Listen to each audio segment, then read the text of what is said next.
अस्सलाम वालेकुम। आज हमारा सीएसएस के हवाले से दूसरा ऑनलाइन लेक्चर है जिसके अंदर हमने दो प्रॉपर्टीज़ को डिस्कस करना है, जिसमें एक प्रॉपर्टी आपके पास ओवरफ्लो की है और दूसरी प्रॉपर्टी आपके पास फ्लोट की प्रॉपर्टी है। इस प्रॉपर्टी को समझने के लिए हम एचटीएमएल का एक टैग इस्तेमाल करेंगे which is known as div tag, ताकि ये चीज़ें आपको आसानी से समझ आ सकें। ओवरफ्लो को समझने के लिए हम div टैग के अंदर थोड़ी सी तब्दीलियां करते हैं, उसकी थोड़ी सी स्टाइलिंग हम करते हैं कि हमने उसका बॉर्डर 1px सॉलिड ब्लैक रखा है और उसका बैकग्राउंड कलर हमने मेंशन किया है। यहाँ पे हम उसका जो है बुनियादी तौर पे विड्थ 300 px कर देते हैं, हाइट 50 px कर देते हैं और उसके बाद रिजल्ट चेक करते हैं कि रिजल्ट आपके पास क्या आ रहा है। अब यहाँ पे अगर आप गौर करें तो कुछ टेक्स्ट ऐसा है जो div के अंदर नजर आ रहा है आपको और कुछ टेक्स्ट ऐसा है जो आपको div से बाहर नजर आ रहा है। अब ये जो टेक्स्ट आपको बाहर नजर आ रहा है that text is basically known as overflow text. अब ओवरफ्लो के हवाले से तीन चार वैल्यूज हैं या तीन चार प्रॉपर्टीज हैं, जिसमें सबसे पहली प्रॉपर्टी है हिडन की प्रॉपर्टी। जैसे ही आप हिडन की प्रॉपर्टी लगाएंगे तो जो टेक्स्ट आपको बॉर्डर के बाहर नजर आ रहा था वो अनविजिबल हो जाएगा, हाइड हो जाएगा। दूसरी प्रॉपर्टी है आपके पास विजिबल की, वही टेक्स्ट आपको दोबारा उसी तरीके से नजर आना स्टार्ट हो जाएगा। तीसरी प्रॉपर्टी है आपके पास स्क्रॉल की। अब ये स्क्रॉल की प्रॉपर्टी का क्या फायदा है? इसका बुनियादी फायदा ये है कि अगर कोई टेक्स्ट आपके बॉर्डर से या आपके div से बाहर जा रहा है तो उसको देखने के लिए आप यहाँ पे स्क्रॉल का इस्तेमाल करेंगे। जैसे ही आप नीचे आएंगे आपको सारा टेक्स्ट नजर आएगा, लेकिन जब आप हाइड करते हैं तो हाइड करने के अंदर जो टेक्स्ट हाइड होता है वो नजर नहीं आता। अब अगर आप ये चाहते हैं कि सारा टेक्स्ट भी नजर आए और विड्थ और हाइट भी यही रहे तो आप ओवरफ्लो की प्रॉपर्टी स्क्रॉल का इस्तेमाल करेंगे, जिसके जरिए आप अपने पूरे टेक्स्ट को देख सकते हैं। एक और प्रॉपर्टी है ओवरफ्लो की जिसको कहते हैं ऑटो प्रॉपर्टी। ऑटो प्रॉपर्टी का बुनियादी कॉन्सेप्ट ये है कि अगर टेक्स्ट कम है, मतलब अगर आपका टेक्स्ट div के मुताबिक है तो स्क्रॉल लगाने की जरूरत नहीं है। अब इसको मैं आपको समझाता भी जाऊं।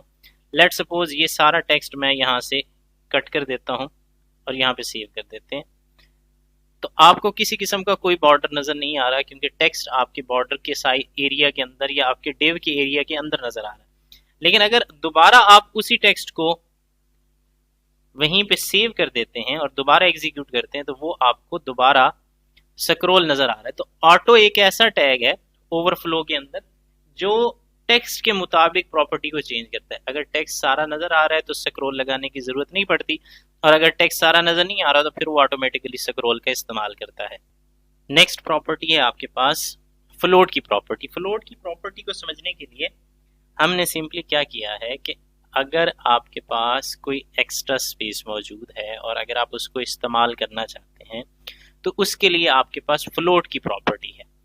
अब फ्लोट की प्रॉपर्टी इंप्लीमेंट करने से पहले मैं आपको कुछ चीजें दिखाना चाहता हूं कि ये हमने दो div टैग्स इस्तेमाल किए हैं। अब div टैग दोनों ब्लॉक्ड एलिमेंट है। ब्लॉक्ड एलिमेंट का मतलब ये होता है कि इनके सामने आप किसी भी दूसरे टैग को इस्तेमाल नहीं कर सकते हैं। हमेशा जब भी कोई दूसरा टैग इस्तेमाल होगा वो इसके नीचे इस्तेमाल होगा। अब हमने दोनों div टैग इस्तेमाल किए हैं तो इनके जरा आप रिजल्ट्स भी देख लें किस तरीके से नजर आ रहे हैं। आपको दो divs नजर आ रहे हैं लेकिन उनके सामने का जो एरिया है वो बिल्कुल खाली है, वहां पे कोई भी चीज हम इस्तेमाल नहीं कर सकते क्योंकि दोनों ब्लॉक्ड एलिमेंट है। अगर आप यहाँ पे अपनी स्पेस को इस्तेमाल करना चाहते हैं तो स्पेस को इस्तेमाल करने के लिए आपके पास फ्लोट की प्रॉपर्टी है और फ्लोट की प्रॉपर्टी आप यहाँ पे इंप्लीमेंट कर सकते हैं। अब यहाँ पे फ्लोट की तीन वैल्यूज हैं। सबसे पहली वैल्यू है आपके पास कि फ्लोट की वैल्यू नन हो। नन का मतलब है कि आपको कोई भी इफेक्ट नजर नहीं आएगा, जैसे पहले नजर आ रहा था वैसी चीजें आपको दोबारा नजर आएंगी। दूसरी प्रॉपर्टी है कि आप फ्लोट की प्रॉपर्टी को या लेफ्ट असाइन कर सकते हैं या राइट असाइन कर सकते हैं। अब इस चीज को समझने के लिए हम आईडीज क्रिएट करते हैं।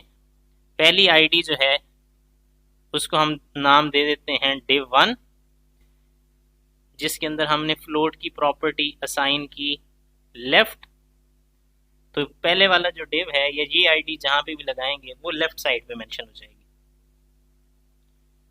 और दूसरी div के लिए हमने दूसरी आईडी जनरेट की और उसको मैंने नाम दे दिया div2 का।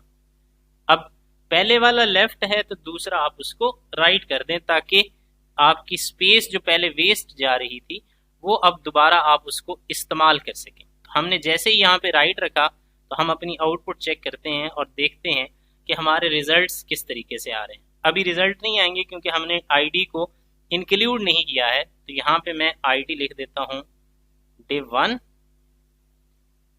यहाँ पे आईडी लिख देता हूँ div 2।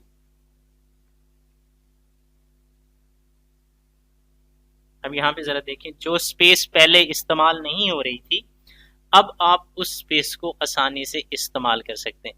तो इस तरीके से अगर ब्लॉक्ड एलिमेंट्स के अंदर कोई स्पेस एक्स्ट्रा आ रही है जो इस्तेमाल नहीं हो रही और आप उसको इस्तेमाल करना चाह रहे हैं, तो उसके लिए बुनियादी तौर पे आपके पास ये कुछ प्रॉपर्टीज हैं जिन प्रॉपर्टीज का इस्तेमाल करते हुए आप चीज़ों को आसानी से अंडरस्टैंड कर सकते हैं और इसके ज़रिए आप अपनी स्पेस को यूटिलाइज कर सकते हैं।